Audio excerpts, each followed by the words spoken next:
l'enregistrement. Eh bien, Erev Tov.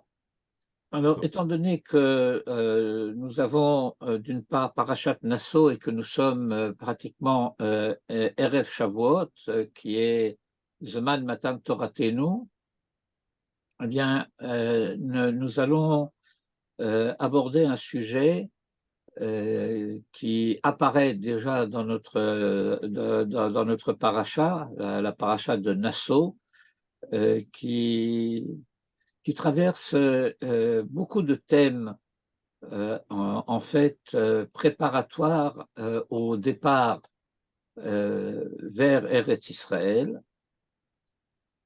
Et nous allons en particulier étudier le verset 69, c'est un très long chapitre, du chapitre 7 de la paracha, et je passe donc immédiatement en mode de partage d'écran. C'est le verset 89. 89, oui. J'ai dit 69?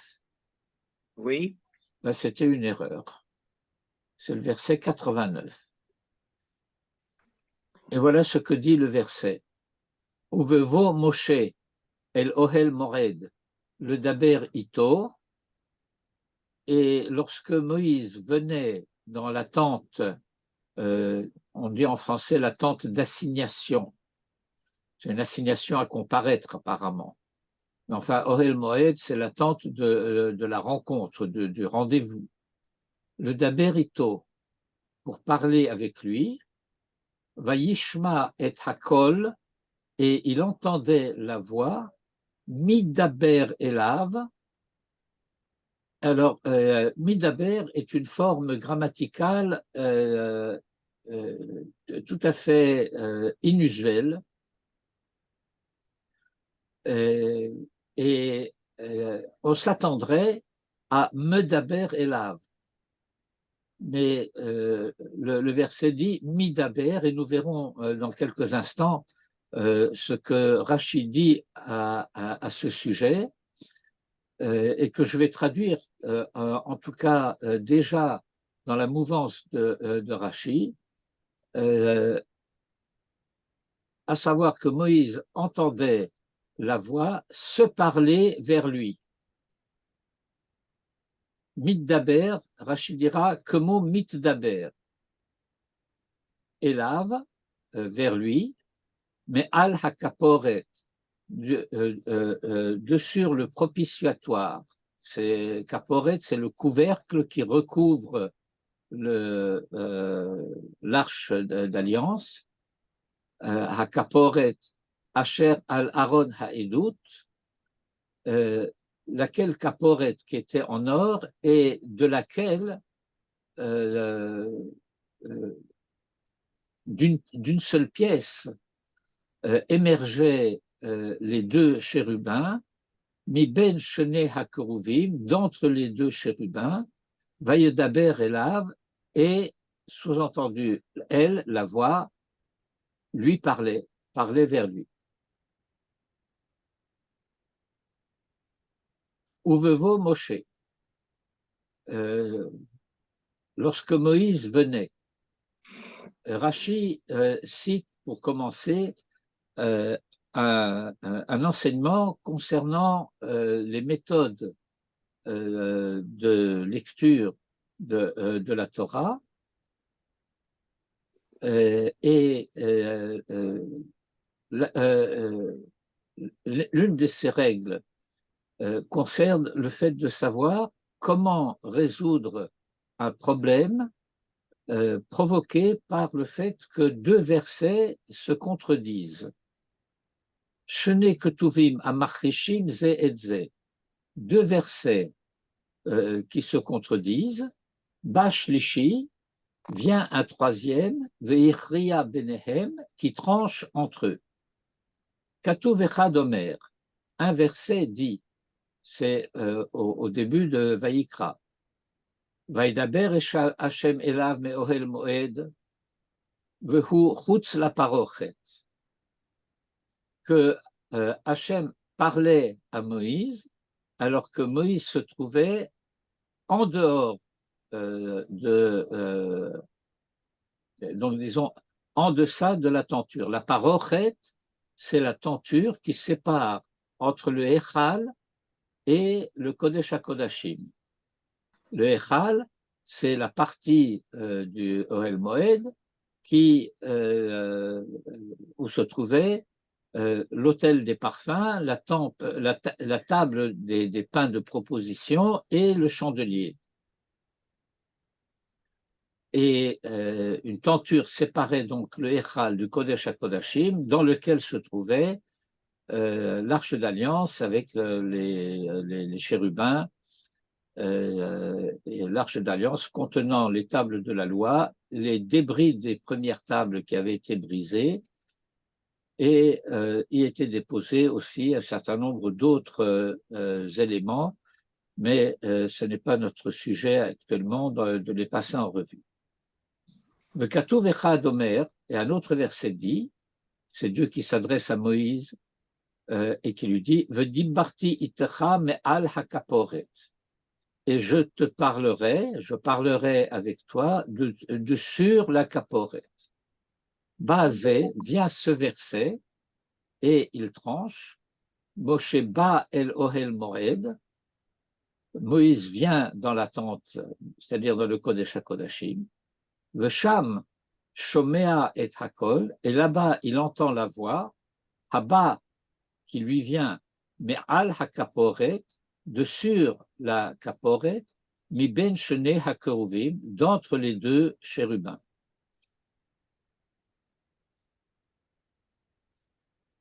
Midaber, comme mitdaber. Et voilà ce que Rashi explique à ce sujet, que vodo shel ma'ala, lomar ken. C'est l'honneur d'en haut de formuler ainsi.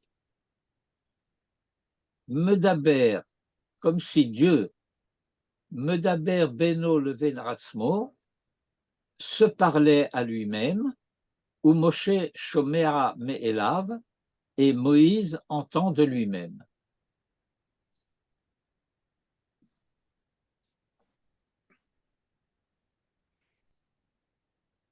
Rashi poursuit son commentaire à partir du Sifré, qui est un Midrash Halacha sur Bamidbar et Devarim. Vayedaber Elav, et elle lui parlait, le Ma'et et Aharon min hadibrot, que c'est pour exclure Aaron des paroles. C'est-à-dire que le fait que le texte dit c'est à lui, donc à Moïse, que la voix parlait, eh bien, c'est pour dire que c'était une révélation qui était réservée à Moïse. Vayishmar et hakol, et il entendait la voix. Yachol kol namour, peut-être que cette voix chuchotait, que c'était une voix basse. Talmud lomar et hakol. Le verset dit la voix. C'est quoi la voix avec l'article défini? Ou hakol shenidba rimo b'Sinaï. C'est la voix qui avait parlé au Sinaï. Et la voix qui avait parlé au Sinaï, Shover Harazim, qui brise des cèdres, c'est une voix puissante. Pour Shemagia la Pétar, Haya Nifsak. Mais lorsque la voix atteignait l'entrée, Haya Nifsak, elle s'interrompait, Velo Haya Yotse Utz la Ohel, et la voix ne sortait pas au dehors de la tente. Bien, nous avons donc ici, dans ce verset, au travers du commentaire de Rashi, un certain nombre d'indications concernant ce phénomène tout à fait particulier, pour ne pas dire étrange,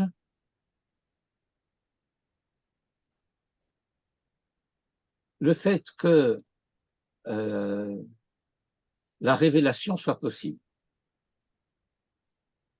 qu'une voix divine puisse se faire entendre à l'homme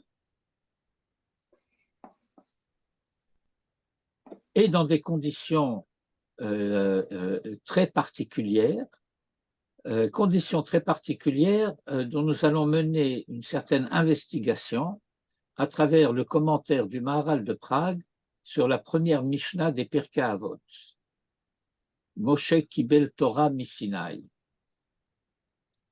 La question que le Maharal va commencer à traiter, c'est le fait que dans cette Mishnah, nous avons ce qu'on appelle la chaîne de la transmission.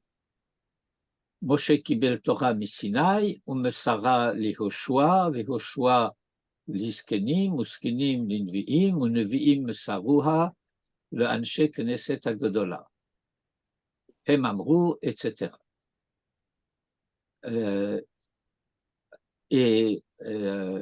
Donc, nous avons à comprendre cette formule Moshe Kibel Torah mi-Sinaï, comme si Moïse avait reçu la Torah du Sinaï, que c'est le Sinaï qui lui aurait parlé, qui lui aurait révélé la Torah.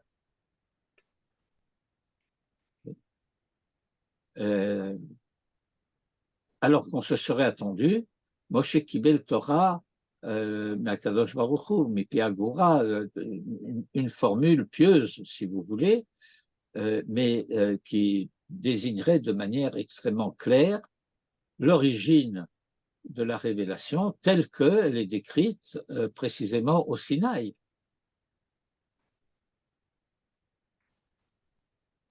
Vaidaber Elohim, Anochi Hashem Elokecha, etc.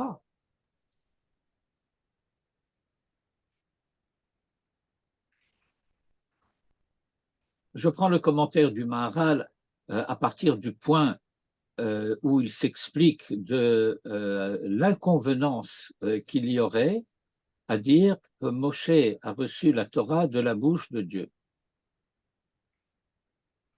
Aval kvar amarnu, nous avons déjà dit qui en raoui lomar, qu'il ne convient pas de dire, qu'il n'est pas convenable de dire Moshe kibel Torah mipi akadosh baruch hu, que Moïse a reçu la Torah de la bouche de Hakadosh Baruch Hu, min hata'am asher itba'er le ma'ala, pour la raison qui a été expliquée ci-dessus. Et quelle est cette raison qui a été expliquée ci-dessus? Eh bien, voilà que le Maharal nous dit quelque chose de tout à fait étrange. Nous savons quel est le rôle de Moïse dans la transmission de la Torah. Alita la marom, Shavita Shevi.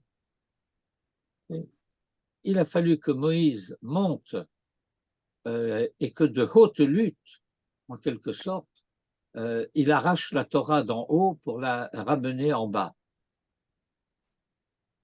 Et voilà que le Maharal nous dit, ce n'est pas convenable de dire que Moïse a reçu la Torah de la bouche de Hakadosh Baruch Hu, parce que Lo haya meyuchad Moshe le kabel min Hashem itbarach. Parce qu'on ne peut pas dire que Moïse était spécifique, particulier, unique en un sens, mais que c'est lui qui pouvait recevoir de Hachem, ve'od, et aussi qu'il lo hayaze kavod klapé ma'ala lo markel, que ce n'était pas une manière honorable à l'égard d'en haut de formuler cela ainsi.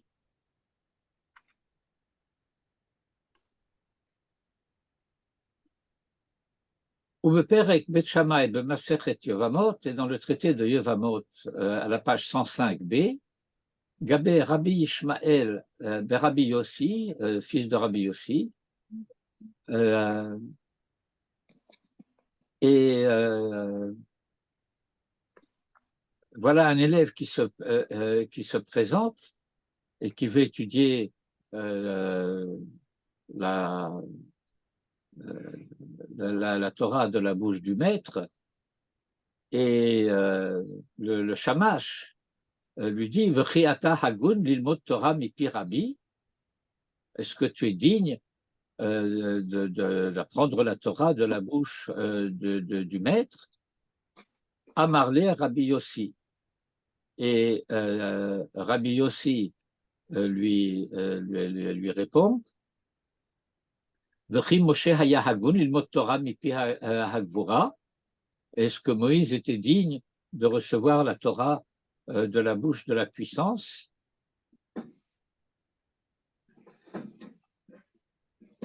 Haré, et voici donc que Avdan, qui est le shamash du maître, Haya Sover, pensait, considérait, qu'il y a, sous-entendu, qu'il doit y avoir une relation particulière entre le maître et le disciple. Et c'est la raison pour laquelle il a dit V'chi ata hagun, et est-ce que tu es digne l'ilmod Torah mipi Rabbi, d'étudier la Torah de la bouche de Rabbi? V'heshivlo Rabbi Yossi V'chi hagun haya Moshe l'ilmod Torah mipi Agura, est-ce que Moïse était digne d'apprendre la Torah? Le Maharal rapporte, répète les propos préalables. Bienvenue René. Merci beaucoup, excusez-moi. Je vous en Les prie. embouteillages, la Knesset, les manifestations, c'est impossible de passer. Eh bien, c'est possible puisque vous êtes arrivé. Oui, mais j'ai mis 1 heure. Im kolze. Et donc, ce im kolze laisse entendre qu'on suppose que la réponse à la question est-ce que Moïse était digne, que la réponse est non. Nul ne peut être considéré comme digne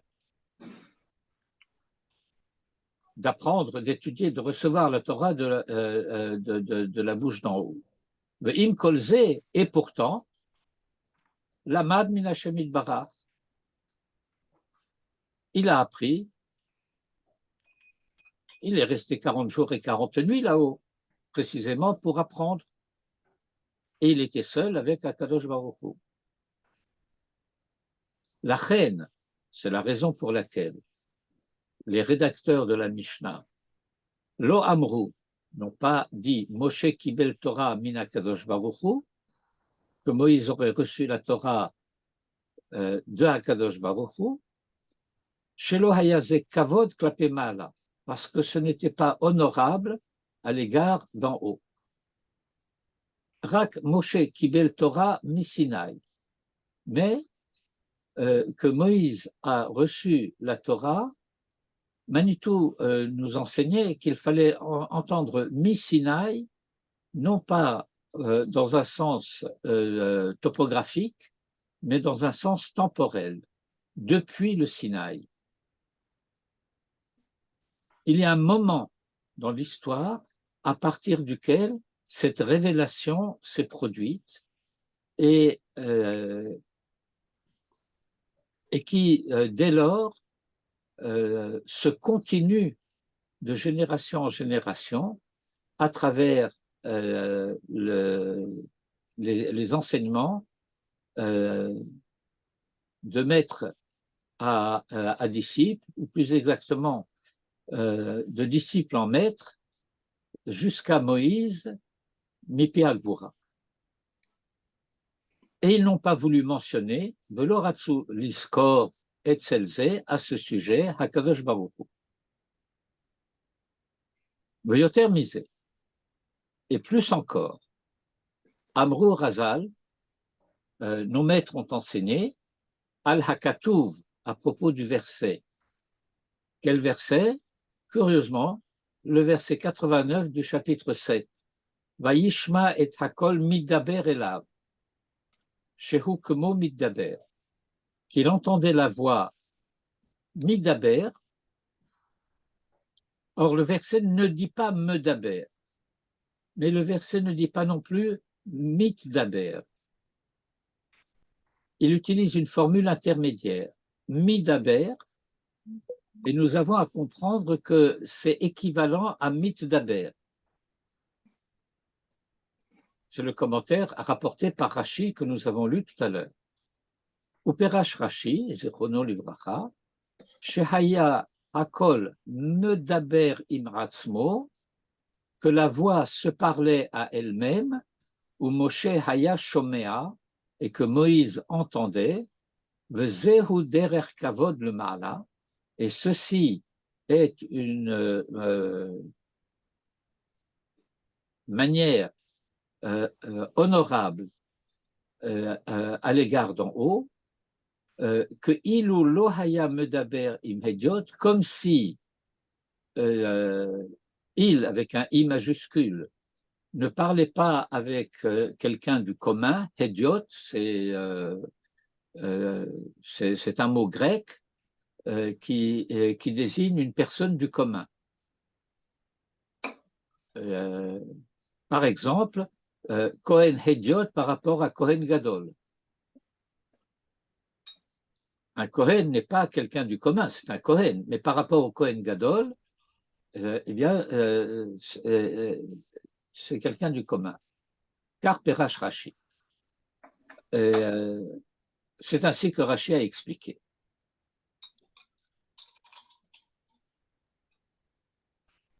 Qu'est-ce qui n'est pas honorable à l'égard d'en haut, expression qui revient à plusieurs reprises, que nous avons déjà vu plusieurs fois dans la bouche du Maharal et qui est également utilisée par Rashi dans son commentaire.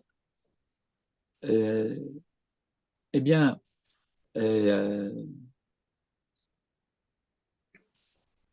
cela reviendrait d'une certaine manière à faire disparaître, en quelque sorte, la distance existant entre Dieu et l'homme. De la part de Dieu à l'égard de son monde, il y a une relation complexe, simultanément et à la fois, de transcendance et d'immanence.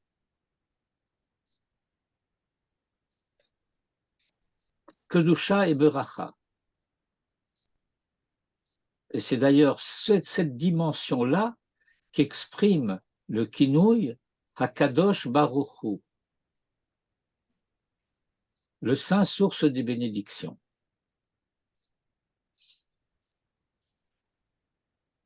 Mais étant donné que dans cette Mishnah, Moïse reçoit et il transmet, alors cela... Pardon, Rav, excusez-moi, je n'ai pas compris. Vous dites, vous parlez de dans le rapport de Dieu vis-à-vis de l'homme, d'accord? Vous parlez de transcendance et d'immanence. Oui. Et vous dites, et vous avez introduit les mots Kadosh et Baruch. Oui, Kadosh, c'est la dimension de la transcendance, et Baruch, c'est la dimension de l'immanence. Vous pourriez développer un tout petit peu? Eh bien, la notion de Kedusha, avant toute autre chose, c'est une notion de séparation. Ah oui. Asher Kiddushan Ubemitzvotav, qui nous a sanctifiés par ses commandements, mais on ne comprend pas vraiment ce que ça veut dire.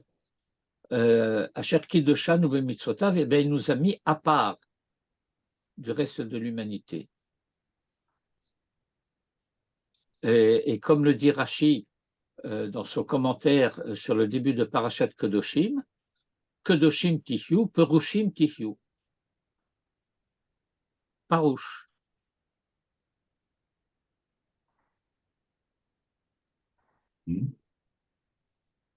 Et donc, Kedusha, c'est Nivdalut, séparation.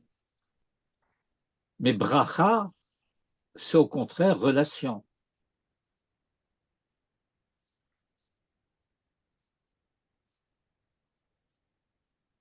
c'est en fait le, le paradoxe de la création elle-même.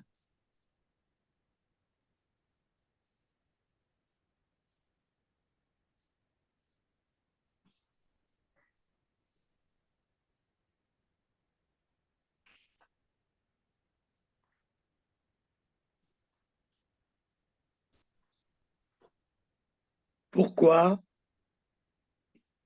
Pourquoi quoi? Pourquoi c'est le paradoxe de la création elle-même? Eh bien, parce que dans la création, le créateur fait apparaître un autre que lui-même. Il donne l'existence à autre que soi. Mais pour que cet autre que soi puisse exister, il faut nécessairement qu'il existe différent du créateur. Et il ne peut être différent du créateur qu'en étant inférieur au créateur. Compliqué. Oui, René? C'est compliqué. Bien sûr que c'est compliqué. C'est pas pour rien que j'ai dit que c'était un paradoxe. Parce que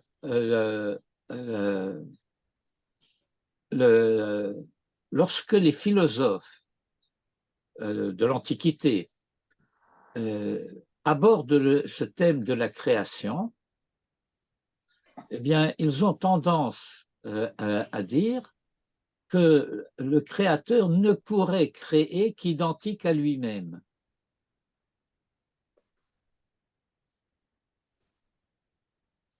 C'est-à-dire qu'il met des limites.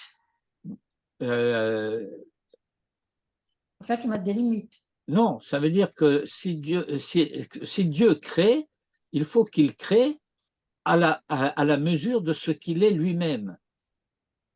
Oui, c'est-à-dire qu'il lui met des limites Non, il ne à lui met pas Dieu. des limites, justement. Lui-même, il est infini, donc la créature devrait être infinie, et elle ne peut pas être multiple, etc., etc. Bon, parce que, si vous voulez, euh, les anciens Grecs en particulier, puisque c'est d'eux que nous parlons, ne sont pas capables de penser euh, comment dirais-je, et la théologie chrétienne par la suite a hérité de cette infirmité, si je puis dire, de la pensée, parce que dans leur conception, le Dieu, ce n'est pas quelqu'un, c'est une idée. Ce n'est pas Dieu, c'est l'idée de Dieu. Et il discourt et il discute sur la manière dont il se représente ce que doit être l'idée de Dieu pour mériter d'être ainsi considéré.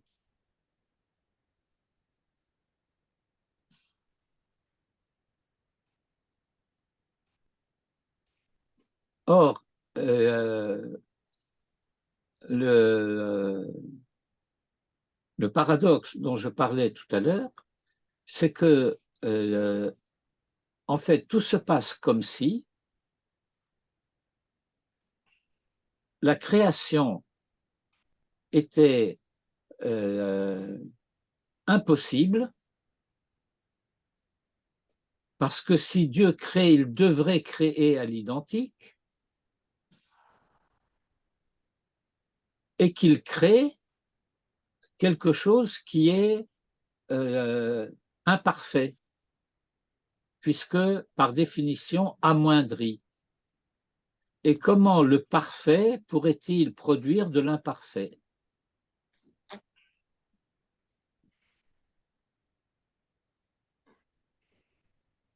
Bon, mais c'est parce que tout cela est pensé et conçu dans la philosophie, en dehors et de la notion d'histoire et en dehors de la notion de mérite. À savoir que le désir du créateur, c'est de créer une créature qui puisse, par ses propres forces et par ses propres moyens, obtenir la perfection qui lui est destinée.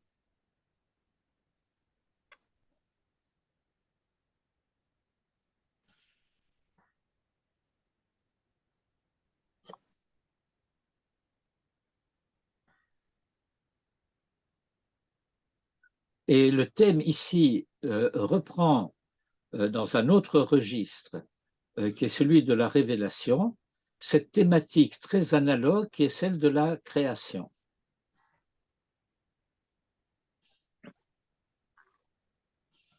À savoir le fait que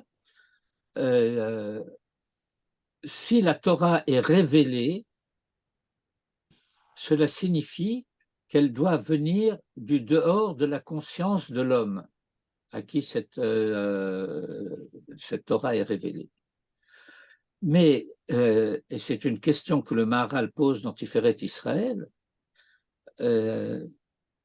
comment quelque chose qui se situe par définition en dehors de ma conscience, et en dehors de ma conscience, ça veut dire en dehors de ma pensée, en dehors du dehors de ma raison, du dehors du sechel de l'homme. Comment une telle chose peut-elle lui devenir à l'homme connu?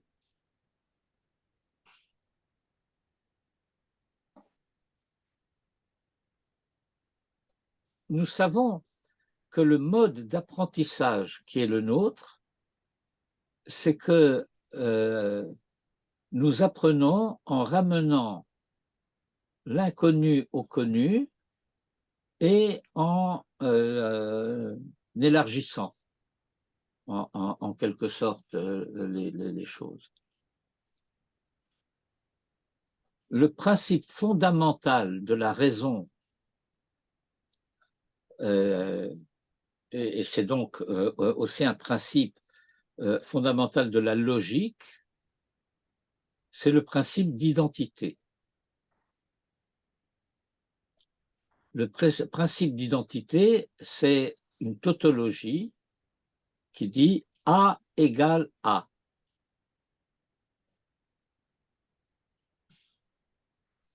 Et puis à partir de là, on va développer par déductions diverses, mais qui en fin de compte reviennent toujours à cette même notion fondamentale de l'identité. Or, aussi bien le fait de la création que le fait de la révélation contredisent le principe d'identité. La création, parce que yesh me'ayin, et que on a d'un côté rien,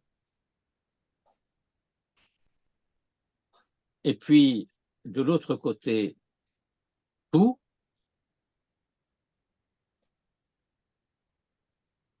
et c'est comme si nous avions une équation dont l'un des membres est vide. A égale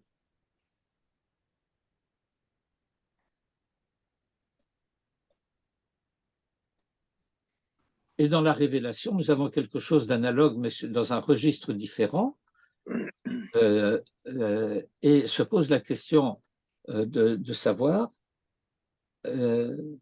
comment est-ce que je peux, ne serait-ce qu'entendre quelque chose qui m'est totalement étranger. L'entendre, le reconnaître, le comprendre, et ainsi de suite. Or, c'est un peu de cette problématique-là que parle notre verset et qu'aborde le Maharal dans son commentaire sur le début de cette Mishnah de Avot, Moshe Kibel Torah Misinai.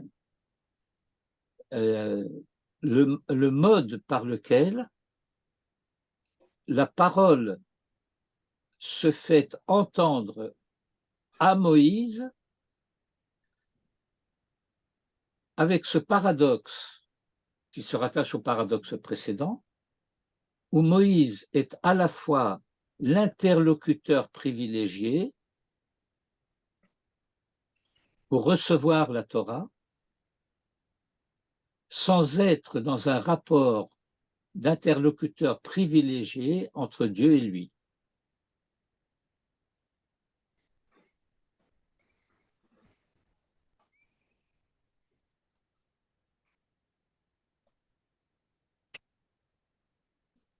Ce qui s'exprime par le fait que Moïse peut rentrer dans le Ohel Moed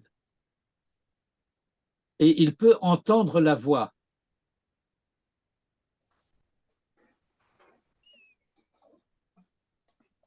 La voix est une voix forte, puissante, mais elle ne sort pas au dehors du Ohel Moed. Mais en même temps, on ne veut pas dire que cette voix est destinée à Moïse, mais elle est entendue par Moïse. Tout se passe comme si la révélation de la Torah, je dis bien tout se passe comme si, parce que j'utilise volontairement une expression un petit peu outrée, comme si la révélation de la Torah, voulue par Dieu, désirée par l'homme, que la chair d'Iber Hashem l'a assez. Rappelez-vous tout le passage dans Parashat Yitro qui décrit tout cet épisode avant l'événement du Sinaï, avant le Matan Torah. Retzonenu lirot et malkenu. Eh bien, comme si cette révélation était l'objet ou le fruit d'une indiscrétion.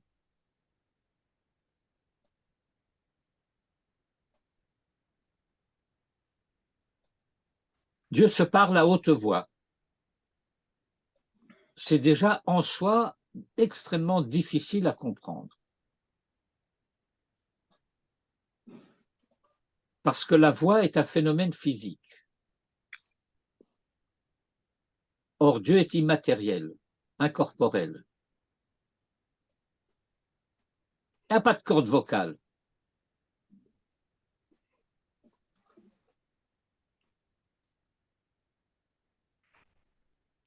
Alors, il y a ce phénomène de cette voix qui sort d'entre les chérubins, lesquels chérubins font office en quelque sorte d'amplificateurs, comme s'il y avait, et le Kuzari dans le premier discours, le Chaver explique ce phénomène de la voix, que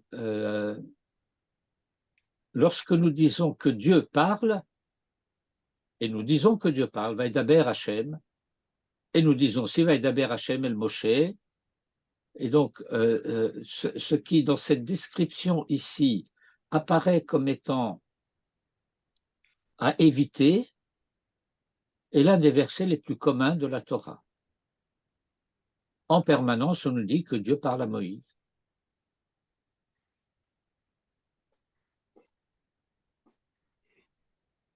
Mais maintenant, nous avons un verset qui vient nous expliquer comment ça se passe.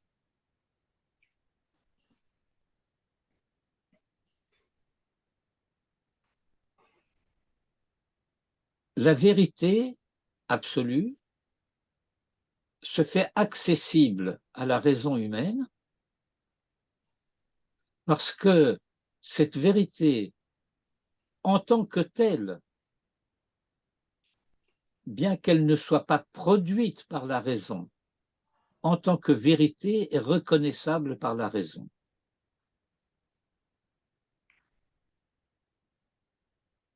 Et le Maharal explique de plus que cette vérité qui va devenir accessible à la raison de l'homme va lui devenir accessible parce qu'elle le concerne.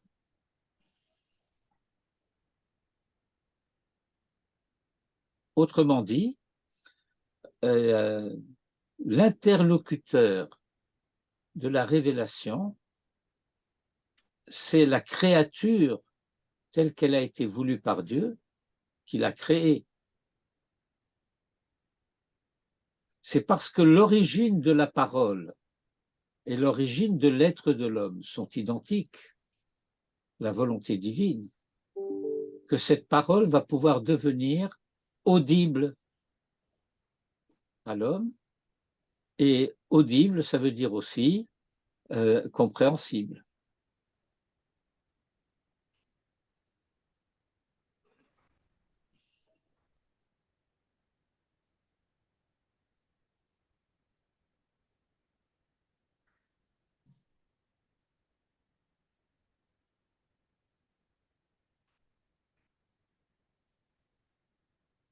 Est-ce que jusque-là, j'espère que je n'ai pas choisi un sujet trop difficile.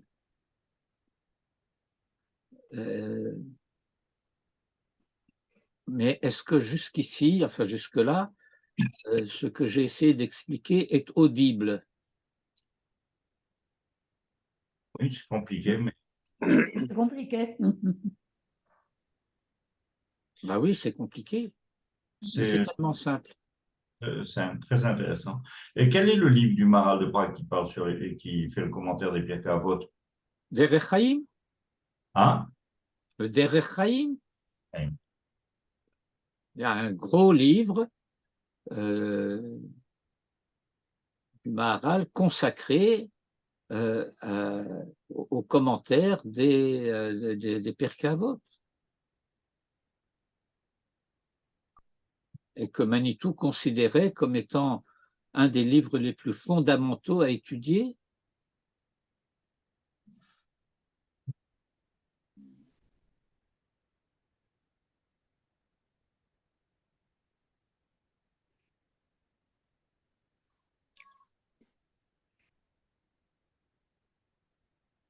Alors on poursuit.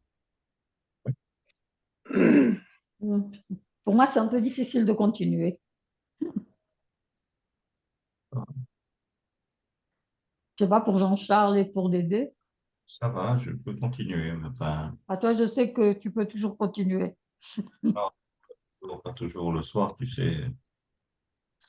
Non, mais là, ouais, moi, j'ai eu une journée chargée. Alors je reprends la ligne 2, à la fin de la ligne 2. וכיוון שאמר הכתוב מדבר, שהוא כמו מתדבר, כאילו היה מדבר עם עצמו וההדיוט שומע. Étant donné que le texte dit midaber, qui est comme mitdaber, c'est comme si nous sommes dans un keilou permanent. Il parlait avec lui-même et que, en l'occurrence, l'homme entend. Afalgav, bien que, Bekama Mekomot, en bien des endroits, Ketiv Vaidaber, Aïnou, ce verset que je citais tout à l'heure, Vaidaber Hashem el Moshe, et puis de différentes formes, il y a Vaidaber, il y a Vayomer, bon, etc. Mais voilà que le Maharal va nous dire ici quelque chose d'assez curieux. Afalgav chez Bekama Mekomot, Ktiv, Vayedaber, Hayinu, Hadibur Shehaya Pa'am Achat Bilvad. À savoir que, bien qu'il soit écrit à plusieurs reprises, Vayedaber, Hachem el Moshe, chacune de ces occurrences est unique pour elle-même.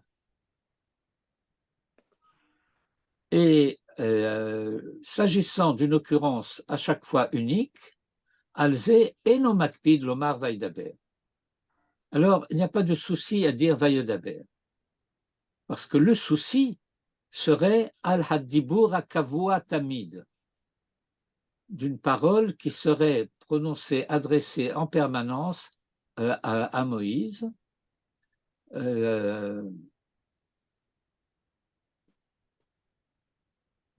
comme ce qui est décrit dans ce verset, qui décrit un phénomène, le mode d'un phénomène, tel qu'il se produisait à chaque fois. Donc, un phénomène permanent. C'est-à-dire que ce que le verset 89 ci-dessus décrit, c'est le mode dans lequel la parole était adressée toujours à Moïse. Et s'agissant de cette permanence de la parole adressée à Moïse, on veut éviter de donner le sentiment qu'il y aurait cette relation particulière, privilégiée, exclusive, exceptionnelle entre Dieu et Moïse.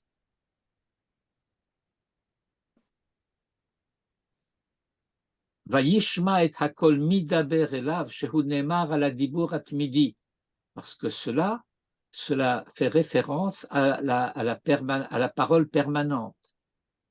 En zederer kavod le ma'ala lomarkar. Alors il ne serait pas convenable à l'égard d'en haut de dire, comme les autres versets, chaque fois unique, Vaidaber Hashem. Ulfichar, lo ratza lomar Moshe. Excuse-moi, est-ce que le Maharal nous dit que le mode de parole qui est adressé par Akadosh Baruch Hu, chaque fois qu'il y a écrit Vaïdaber, ça se réfère à ce verset 89? Non. C'est que le verset 89 décrit de quelle manière toujours se passait le discours. Oui, c'est ça ma question. Non, mais j'explique. Et donc, se pose la question, donc, et si c'est toujours Mitdaber, pourquoi le verset Vaïdaber Hashem el Moshe existe-t-il pour lui-même et répétitivement? Alors, c'est là que le Maharal nous dit chacune de ces occurrences où il dit Vaïdaber Hashem el Moshe est unique pour elle-même. Et donc, étant donné qu'elle est unique pour elle-même, ça ne nous dérange pas de dire Vaïdaber Hashem. Sachant que dans la réalité du phénomène, il faut entendre ce que le verset 89 nous enseigne. Mais ça ne nous dérange pas de dire Vaïdaber Hashem el Moshe comme quelque chose d'inconvenant, parce que ce qui se produit, comment dirais-je,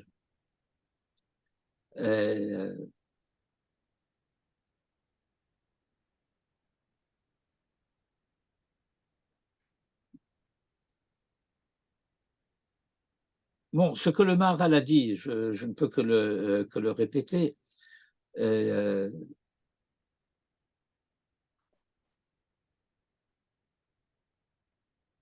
Ce qui se produit d'une manière qui est chaque fois unique pour elle-même, chaque parole est unique pour elle-même, elle ne contient pas, elle ne comporte pas la dimension de la description d'une permanence, ni même d'une répétitivité.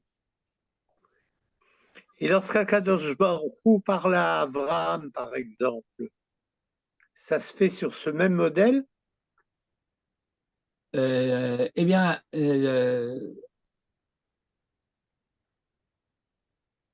c'est différent. C'est différent parce que bon, ça c'est ce qu'on apprend essentiellement dans l'étude de la paracha de Vaera. Vaera el Abraham el Yitzhak el Yaakov el Shaddai. Ça veut dire que le mode de la parole adressé à Abraham, Isaac et Jacob, c'est d'une part s'agissant de personnes d'une envergure exceptionnelle et en ce sens-là, comment dire, supérieur à Moïse. Parce que Dieu dit va era el Avraham el Yitzhak vel Yaakov, alors qu'il dit à Moïse velo yirani ha'adam vachai. Bon, là aussi c'est un thème qui est complexe et qui présente plusieurs dimensions et plusieurs aspects, mais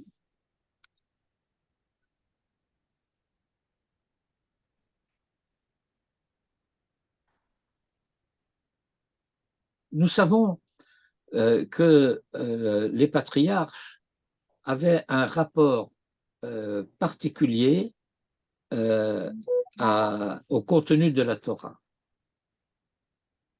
Non pas à travers le contenu, mais à travers leur identité. L'un des thèmes qu'on a l'habitude de développer à ce sujet, c'est que c'est par leur midot que les patriarches avaient accès à la Torah. Il y avait identité en quelque sorte entre leur être et l'être de la Torah. Et c'est précisément cette Torah des midot qui va devenir pour les fils la Torah des mitzvot, de réaliser à travers les mitzvot ce qu'étaient les pères par leurs midot.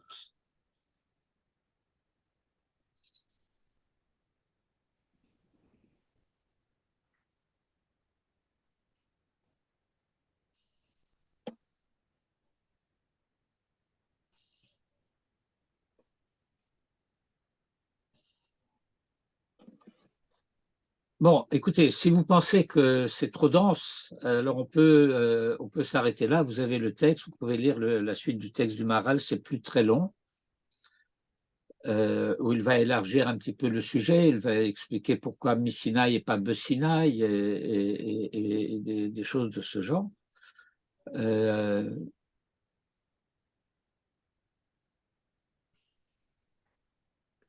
Maintenant,